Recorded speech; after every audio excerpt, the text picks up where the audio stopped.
ஆரூர் தமிழ்நாடன் அவர் வந்து நக்கீரன் நிலையெல்லாம் துணை எடிட்டராக இருந்திருக்காரு. அவர் வந்து 2007 திக் திக் தீபிகா அப்படின்னு ஒரு கதை தொகுப்பு வெளியிட்டிருக்காரு. அதில் வந்து ஜூகிபா அப்படிங்கிற பேரில் வந்து இந்த கதை, அதாவது வந்து இந்த ரோபோ பற்றின ஒரு கதை வந்து அவர் வெளியிட்டிருக்காரு.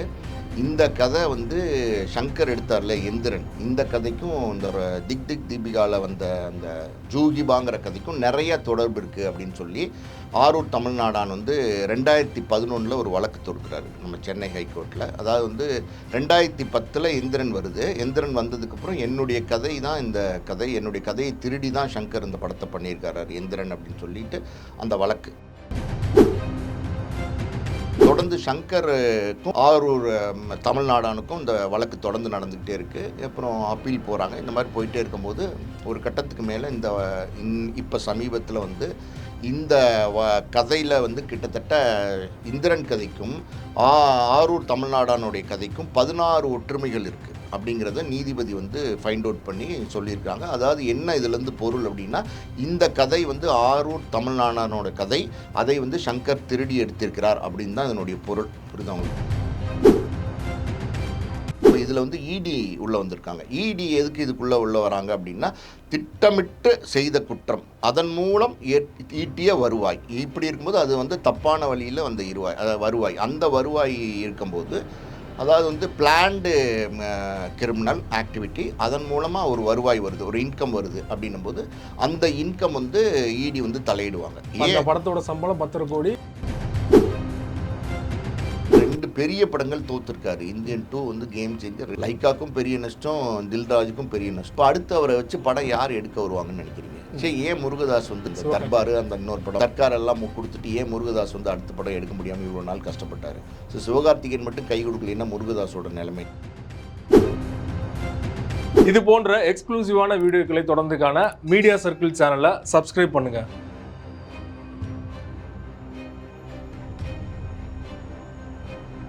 சார் வணக்கம். வணக்கம். எந்திரன் திரைப்படம் 2010 வெளியாகி மிகப்பெரிய அளவில் வெற்றி அடைந்த திரைப்படம்.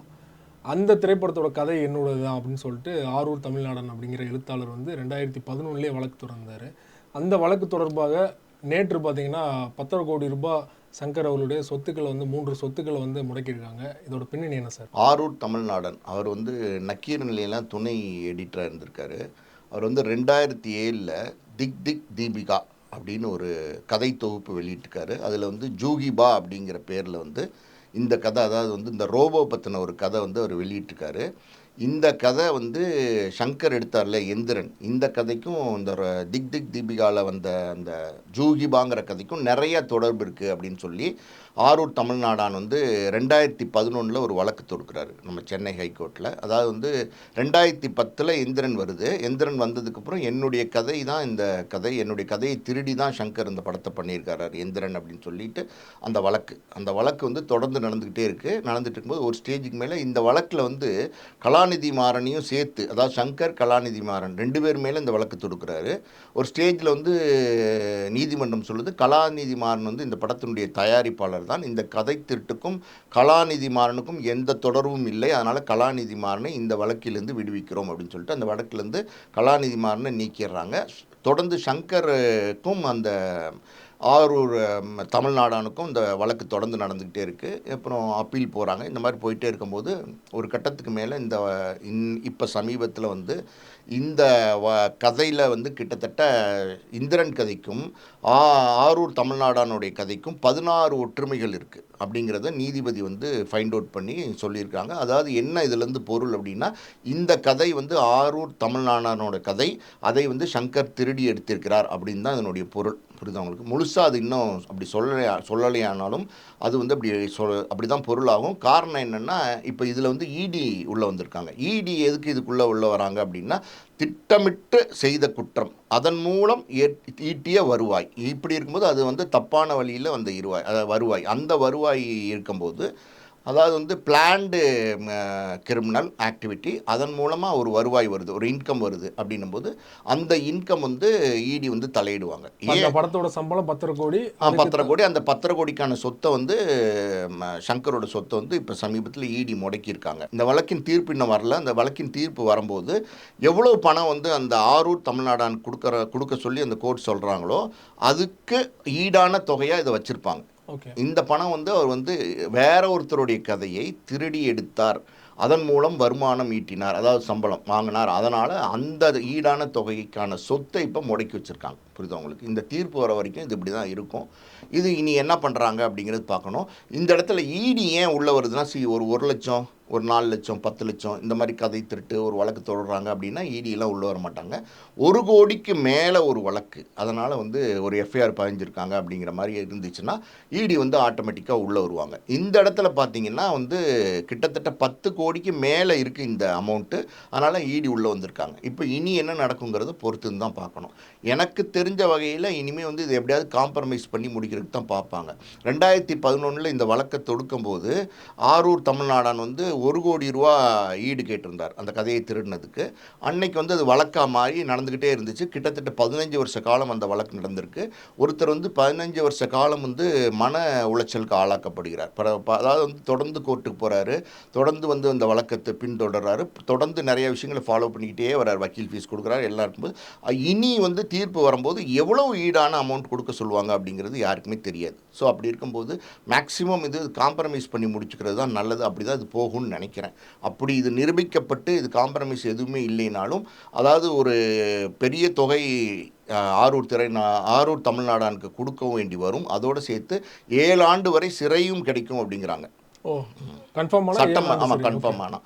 ஆனால் அந்த ஸ்டேஜுக்கு போவிடுவாங்களாங்கிறது கேள்வி தான். இந்த இடி சொத்து முடக்கம் தொடர்பாக இயக்குனர் சங்கர் அவர்கள் தற்போது ஒரு விளக்கம் கொடுத்திருக்காரு. அந்த விளக்கத்தில் என்ன சொல்றாருன்னா, கோர்ட்டே வந்து இந்த வழக்கை வந்து தள்ளுபடி பண்ணிட்டாங்க, இடி வந்து தன்னிச்சையாக முடிவு பண்ணியிருக்காங்க அப்படின்னு அவர் தரப்புலேருந்து ஒரு ஸ்டேட்மெண்ட் கொடுத்துருக்காரு.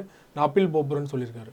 இல்லை, அதாவது வந்து ஒரு வழக்கு, ஒரு தீர்ப்பு ஒன்று வரும்போது, இல்லைன்னா ஒரு நடவடிக்கை ஒன்று வரும்போது எல்லாருமே அப்பீல் போகிறது தான். அது நியாயமான ஒரு விஷயந்தான். அதாவது வந்து ஒரு வழக்கு நீங்கள் தொடுக்குறீங்க, அந்த வழக்குக்கு உங்களுக்கு சாதகமாக தீர்ப்பு வரலைன்னா யார் அதை வழக்கு தொடுத்தவராகட்டும், இல்லை வந்து வழக்குக்கு வந்து எதிர்த்தரப்பாக வாதிட்டவராகட்டும், சாதகமான தீர்ப்பு வரலைன்னா அவங்க அப்பீல் போவாங்க. அப்பீல் போகிறதுக்கான உரிமை அவங்களுக்கு இருக்குது. எது வரைக்கும் அப்படின்னா சுப்ரீம் கோர்ட்டில் போகிற வரைக்கும் உங்களுக்கு உரிமை இருக்குது. அந்த தீர்ப்பு வரைக்கும் என்ன நடக்குங்கிறது அப்பீல் போகிற உரிமை சங்கருக்கு இருக்குது. பார்க்கலாம். ஒரு எளியவர், அவர் தொடுத்திருக்காரு. சங்கர் வந்து ஒரு வலிமையான, ஒரு செல்வம் உள்ள, ஒரு பணம் பெற்ற ஒரு இயக்குனராக இருக்கார். தமிழ் திரையுலகத்தில் செல்வாக்கான ஒரு இயக்குனராக இருக்கார். அவர் இந்த கேஸில் ஜெயிக்கிறாரா இல்லை வந்து ஆரூர் தமிழ்நாடான் ஜெயிக்கிறாராங்கிறது பொறுத்துன்னு தான் பார்க்கணும்.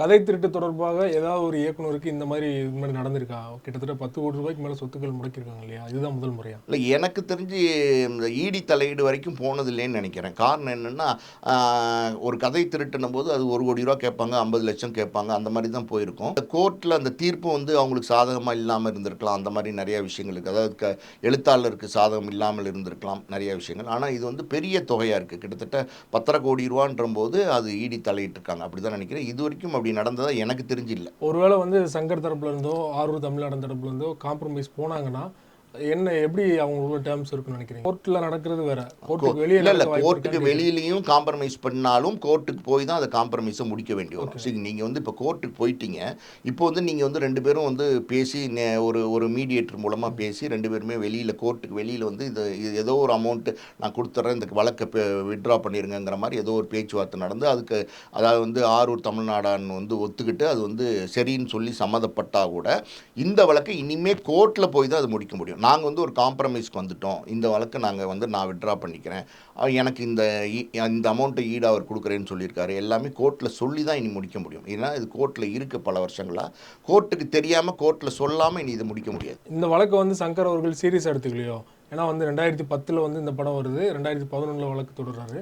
ஆனால் அதுக்கடுத்து சில ஆண்டுகளுக்கு அப்புறமா 2.0 படமும் அதன் தொடர்ச்சியாக எடுக்கிறார் இல்லையா? ஸோ சீரியஸாக எடுக்கலையா இல்லை இந்த விஷயத்த? சீரியஸாக எடுக்கல அப்படிங்கிறது நமக்கு தெரியல. இங்கே பாருங்கள், இந்த திருடுன்னு இவர் சொல்கிறாரு, என்னுடைய கதையை திருடி எடுத்திருக்கிறாருன்னு ஆரூர் தமிழ்நாடான்னு சொல்கிறாரு. ஆனால் சங்கர் வந்து அதுக்கு வந்து மறுப்பும் கொடுக்கலன்னு நினைக்கிறேன். அது வந்து கோர்ட்டில் வழக்கு நடந்துகிட்டு இருக்கு. அதாவது வந்து பல ஒற்றுமைகள், கிட்டத்தட்ட 16 ஒற்றுமைகள் மேலே இருக்குது இந்த கதைக்கும் இந்த கதைக்கும் அப்படின்னு சொல்லும்போது, அது ஆட்டோமேட்டிக்காகவே வந்து கோர்ட் என்ன சொல்ல வருதுன்னா, இது வந்து இதில் வந்து முகாந்திரம் இருக்குது இவங்களுடைய, அதாவது வந்து ஆரூர் தமிழ்நாடான் தொடுத்த வழக்கில் முகாந்திரம் இருக்குது, அதனால் வந்து இதை கண்டினியூ பண்ணலாம் அப்படின்னு சொல்லியிருக்காங்க. ஸோ இது வந்து திருடியிருக்காரா திருடலையா இல்லை வந்து என்ன ஏதுங்கிறது வந்து இனிமே தான் தெரியும். அதாவது கோர்ட்டு தீர்ப்பு வரவங்க தான் தெரியும்.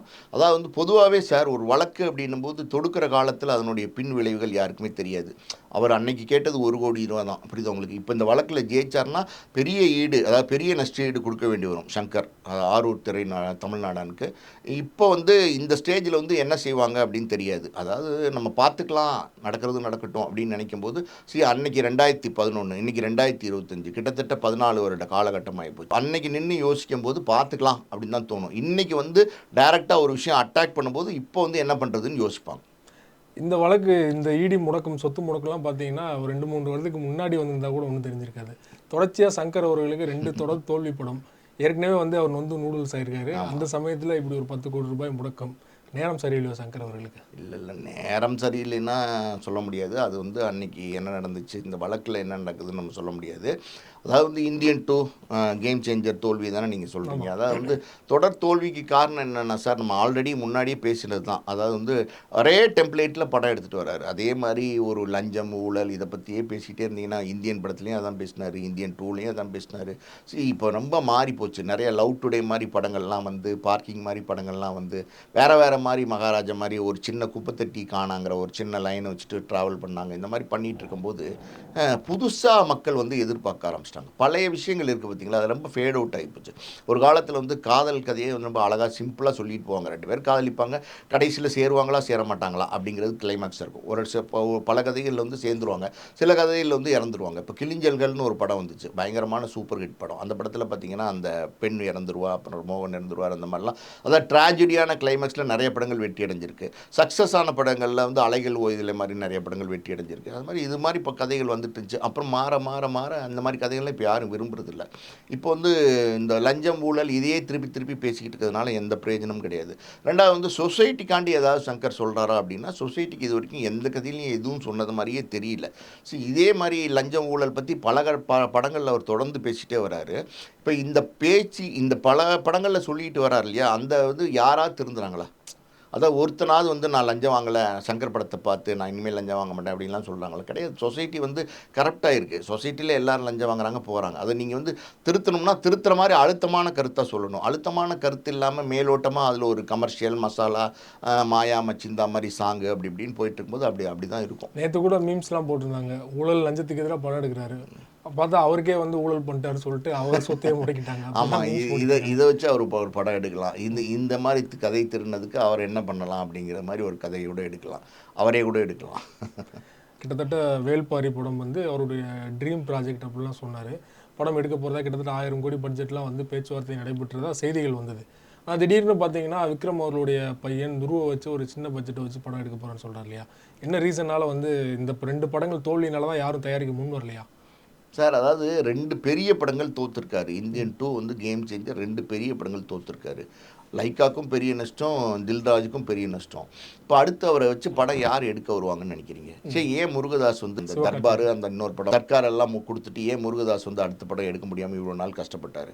சிவகார்த்திகேயன் மட்டும் கை கொடுக்கலன்னா முருகதாஸோட நிலைமை என்ன? ஏதோ ஒரு இந்தி படம் பண்ணுறாரு, அதெல்லாம் விட்டுருங்க. அதாவது லிங்குசாமி ஏன் வந்து இன்றைக்கி தொடர்ந்து படங்கள் பண்ண முடியல? திருப்பதி பிரதர்ஸில் எத்தனையோ படங்கள் பண்ணாங்க, தொடர்ந்து நல்ல இயக்குனர் தான் லிங்குசாமி. நல்ல நிச்சயமாக வந்து ஆனந்தம் மாதிரி படங்கள் கொடுத்தவர் தான், சண்டைக்கோழி மாதிரி படங்கள் கொடுத்தவர் தான், ஏன் வந்து ரன் மாதிரி படங்கள் கொடுத்தவர் தான். ஏன் இன்றைக்கி வந்து அவரால் தொடர்ந்து ட்ராவல் பண்ண முடியல? அது வந்து சக்ஸஸ் இருக்கிற வரைக்கும் தான் சார் சினிமாவில் வந்து கைப்பிடிச்சி கூப்பிட்டு போவாங்க.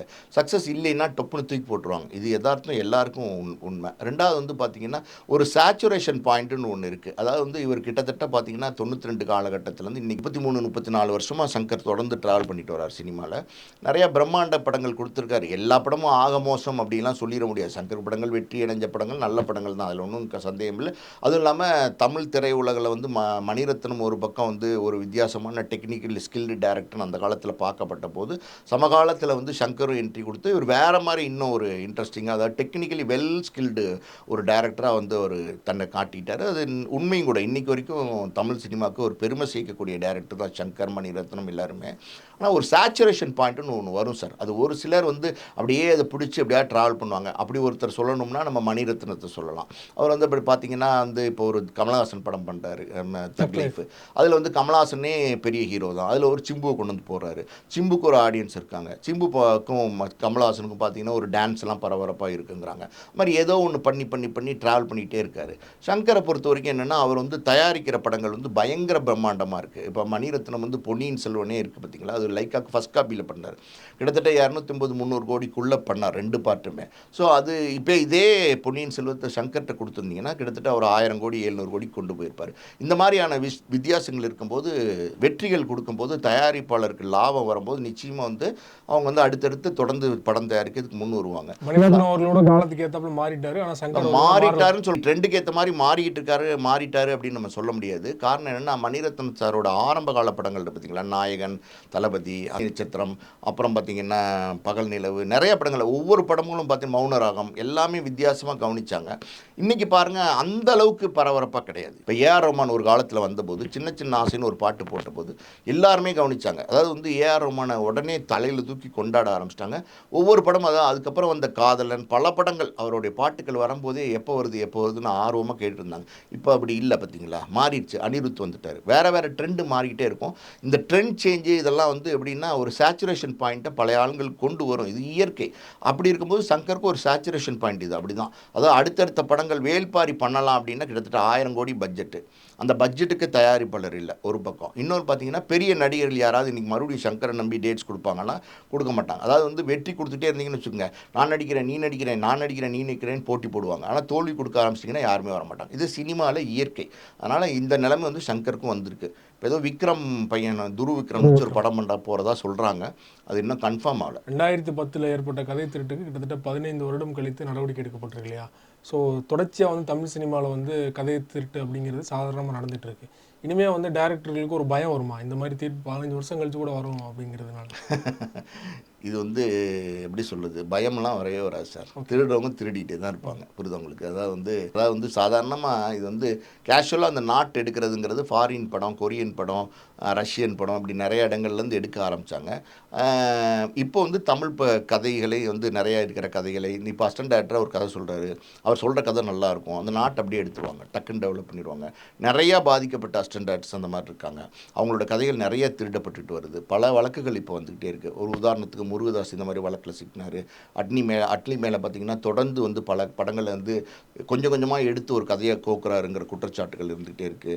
இதெல்லாம் வந்து ஆட்டோகிராஃப் ஏஐ வெர்ஷனில் ஒரு ட்ரெய்லர் வந்துச்சு. ஆமாம், இதே இப்போ வெளியிடுறீங்க. ஆல்ரெடி வந்து ராஜாராணின்னு அட்லியே வெளியிட்டாரு அப்படின்லாம் போட்டிருந்தாங்க. இல்லை பிரேமெல்லாம் வெளியிட்டு இருந்தாங்க. ஆட்டோகிராஃப் ஏஐ வெர்ஷன் நானும் பார்த்தேன். ரொம்ப நல்லா இருக்குது அந்த வெர்ஷன். அப்போ இன்றைக்கி இருக்கிற ஜென்ரேஷனில் அந்த படம் மறுபடியும் 2K கிட்ஸ் எல்லாம் பார்க்க வேண்டிய நல்ல படம் தான். அது நம்ம வரவேற்கலாம். இப்போ என்ன விஷயம்னா, பல படங்கள் வந்து ஏன் தங்கர் பச்சன் வந்து அழகி இருக்கு இல்லையா, அது வந்து கதை திருட்டுன்னு தான் சொன்னாங்க. அது நாஞ்சில் நாடான்னு ஒருத்தர் உடைய கதை தான் எடுத்து அழகியா பண்ணான்னு சொன்னாங்க. இந்த மாதிரி சர்ச்சைகள் தொடர்ந்து வந்துகிட்டே தான் சார் இருக்கும். இப்போ இல்லை, பல காலமாக இது இருந்துகிட்டே தான் இருக்குது. அது இன்னும் தொடர்ந்துட்டு தான் இருக்கும். இது வந்து பயந்துருவாங்க, அதனால் இனிமே வந்து திருட மாட்டாங்க அப்படின்லாம் நம்ம சொல்ல முடியாது.